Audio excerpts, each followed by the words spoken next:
One आज हम BSc part 2 paper 3 का कल जो हम पढ़ रहे थे क्रोमेटिक एब्रेशन, उसी का नेक्स्ट टॉपिक जो थोड़ा सा रह गया था उसमें लिटरल क्रोमेटिक एब्रेशन के बारे में पढ़ेंगे। और उसके बाद हम इसके एक्रोमेटिक कॉम्बिनेशन कैसे बन सकता है जिसमें किसी तरह का कोई डिफेक्ट नहीं हो, उसके बारे में डिस्कस करेंगे। मैं डॉक्टर अल्पना कोकरू, associate professor physics, SPC government college Ajmer. पहले हम कल जो पढ़ रहे थे टॉपिक, उसके रिलेटेड एक छोटा सा पार्ट रह गया, उसको डिस्कस करते हैं। पार्श्ववर्ण व्युत्पन्न क्या होता है? Lateral combination of aberrations. चित्र के अनुसार AB जो हमने पहले देखा है, इसके अंदर चित्र के अनुसार AB ऊंचाई H ऊंचाई का लेंस से दूरी U पर है। श्वेत प्रकाश के लेंस द्वारा वर्ण व्युत्पन्न के कारण न केवल इसके प्रतिबिंब विभिन्न तलों में AB व AR के बीच बनते हैं, बल्कि इनकी ऊंचाइयां भी भिन्न भिन्न होती है। इस प्रकार श्वेत बिंब AB के भिन्न रंगों के लिए भिन्न ऊंचाइयों के प्रतिबिंब बनते हैं। इस प्रभाव को पार्श्ववर्ण व्युत्पन्न कहते हैं। श्वेत प्रकाश के सीमांत रंगों लाल एवं बैंगनी किरणों द्वारा बने प्रतिबिंबों की ऊंचाइयों का अंतर AR BR minus AB VB minus is equal to HR minus HV पार्श्ववर्ण व्युत्पन्न के परिणाम को व्यक्त करता है। अतः पार्श्ववर्ण व्युत्पन्न LCA is equal to HR minus HV given by equation 13। Lens का आवर्धन या मैग्निफिकेशन प्रतिबिंब की ऊंचाई तथा बिंब की ऊंचाई की निष्पत्ति के बराबर होता है, अर्थात आवर्धन इज इक्वल टू प्रतिबिंब की ऊंचाई अपॉन बिंब की ऊंचाई। लाल रंगों की प्रकाश किरणों के लिए MR is equal to HR upon H तथा बैंगनी रंग की प्रकाश किरणों के लिए MV is equal to HV upon H। अतः पार्श्ववर्ण व्युत्पन्न LCA is equal to HR minus HV is equal to H MR minus MV, equation number 14। अब हम डिस्कस करेंगे कि लेंसों का कैसे अवर्णक संयोजन बनाया जा सकता है जिससे इस तरह के डिफेक्ट उसमें नहीं प्रेजेंट हों। जब दो या दो से अधिक लेंसों को इस प्रकार संयोजित किया जाता है कि संयोजित लेंस वर्ण व्युत्पन्न से मुक्त हो जाए, तो यह संयोजन लेंसों का अवर्णक संयोजन कहलाता है। यदि लेंसों के संयोजन में अक्षीय तथा पार्श्ववर्ण व्युत्पन्न दोनों नहीं हो तो यह अवर्णक आदर्श स्थिति होती है। ये अक्रोमेटिज्म की आइडियल कंडीशन होती है। वास्तव में पूर्ण व्युत्पन्न का पूर्णतया निराकरण संभव नहीं होता, परंतु दो लेंसों के समाक्षीय संयोजन से वर्ण व्युत्पन्न न्यूनतम किया जा सकता है। कैसे कैसे कर सकते हैं? फर्स्ट हम कर सकते हैं संस्पर्शी समाक्ष पतले लेंसों का अवर्णक संयोजन। Achromatic combination of coaxial lenses placed in contact.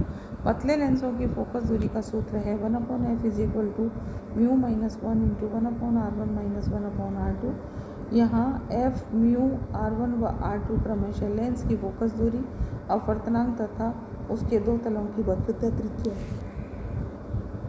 त्रिज्याएं हैं। यदि प्रयुक्त श्वेत प्रकाश के सीमांत रंगों के लिए लेंस के पदार्थ में अपवर्तनांक में अंतर d म्यू तथा फोकस दूरी में अंतर df हो, तो समीकरण 1 का अवकलन करने पर minus DF upon F square is equal to D mu 1/r1 minus 1/r2।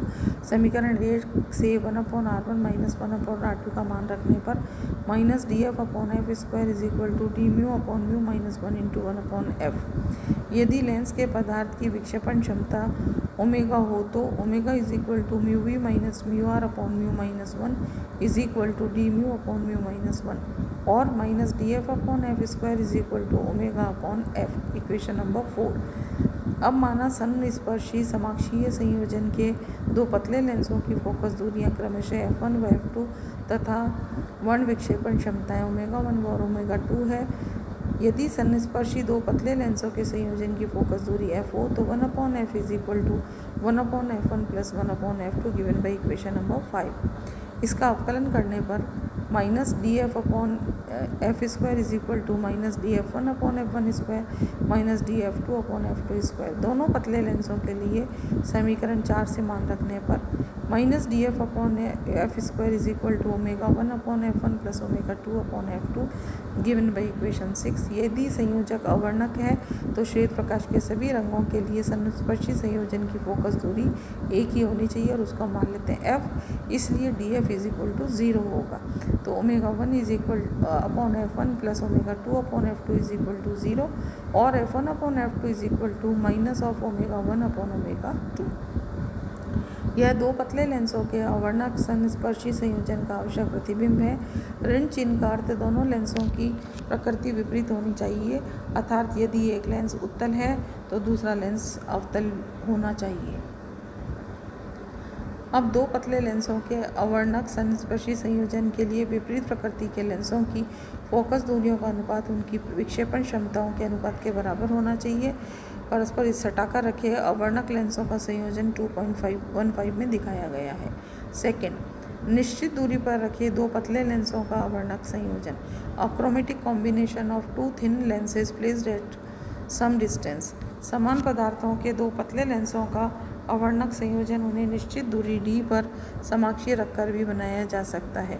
माना F1 तथा F2 फोकस दूरियों के दो पतले लेंसों को समाक्षीय दूरी d पर चित्र के अनुसार रखें तो इसमें फोकस दूरी को हम लिख सकते हैं 1/f is equal to 1/f1 plus 1/f2 minus d upon F1 F2। जैसा कि चित्र में दिखाया गया, F1 F2 दो फोकल लेंथ के लेंस हैं जिन्हें d दूरी से हमने सेपरेटेड रखा है। ऊपर वाली इक्वेशन का अवकलन करने पर minus df upon F square is equal to minus df1 upon f1 square minus df2 upon f2 square minus d upon f1 minus d upon df2 upon f2 square minus df upon f2 into d minus df1 upon f1 square के बराबर होगा। अब माना इन लेंसों की विक्षेपण क्षमताएं क्रमशः omega 1 व ओमेगा 2 है, तो समीकरण 4 से minus df1 upon f1 square is equal to omega 1 upon f1 तथा minus df2 upon f2 square is equal to omega 2 upon f2 या minus df upon f square is equal to omega 1 upon f1 plus omega 2 upon f2 minus d omega 1 plus omega 2 upon f1 f2 के बराबर होगा, जिसे हमने समीकरण 9 से प्रदर्शित किया है। यदि श्वेत प्रकाश के सभी रंगों के लिए लेंस संयोजन अवर्णक है तो फोकस दूरी f का मान नियत होना चाहिए, इसलिए df की वैल्यू 0 होगी। इसलिए यह प्रतिबंध समीकरण 9 में रखने पर omega 1 upon f1 plus omega 2 upon f2 minus d upon f1 f2 omega 1 plus omega 2 is equal to 0 या d is equal to omega 1 f2 plus omega 2 f1 upon omega 1 plus omega 2 के बराबर होगा। यदि d is equal to 0 हो तो omega 1 f2 plus omega 2 f1 is equal to 0 या f1 upon f2 is equal to omega 1 upon omega 2, जैसा कि पहले सिद्ध किया जा चुका है। यदि दोनों लेंसों के पदार्थ समान हो तो उस केस में omega 1 is equal to omega 2, तो जो d है जिससे कि हमें सेपरेट रखना है दोनों लेंसों को, वो आ जाएगा f1 प्लस f2 अपॉन 2 के बराबर। अतः दो समान पदार्थों के लेंसों के अवर्णक संयोजन के लिए लेंसों के मध्य दूरी उनकी फोकस दूरियों के माध्य के बराबर होनी चाहिए। अगले लेक्चर में हम दो तरह की नेत्रिकाओं के बारे में पढ़ेंगे, उनका कंस्ट्रक्शन और उनकी वर्किंग, जिसके अंदर हम हाइगन्स और एम्सन्स आई की पीस के बारे में डिटेल में डिस्कस करेंगे।